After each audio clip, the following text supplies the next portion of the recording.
I have heard people say that they wonder what German dictator Adolf Hitler was saying in his speeches, because there's no way he was saying what he was actually going to do.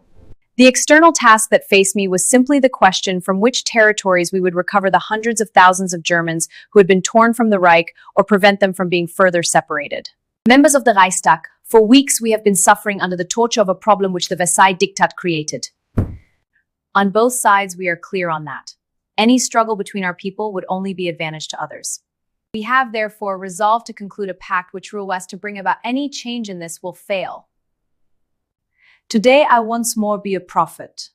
If the international Jewish financiers succeed, if the international Jewish financiers in and outside succeed in blazing the Balkan war into a world war to the engine of war, an annihilation of the Jewish race in Europe.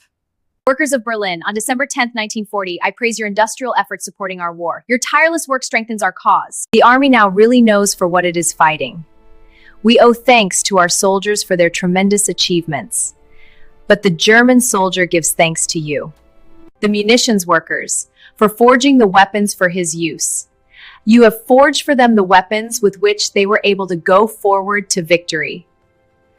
On this 12th anniversary, in January 1945, I call on German youth to embrace the spirit of sacrifice. No people can do more than that everybody who can fight, fights, and that everybody who can work, works, and that they all sacrifice, held with but one thought, safeguard freedom and national honor, and thus the future of life. Official translations of Hitler's speeches were compiled by historians and the U.S. Office of Chief of Counsel during the Nuremberg trials. Historical archives, such as the Avalon Project at Yale, provide the most reliable, context-driven translations.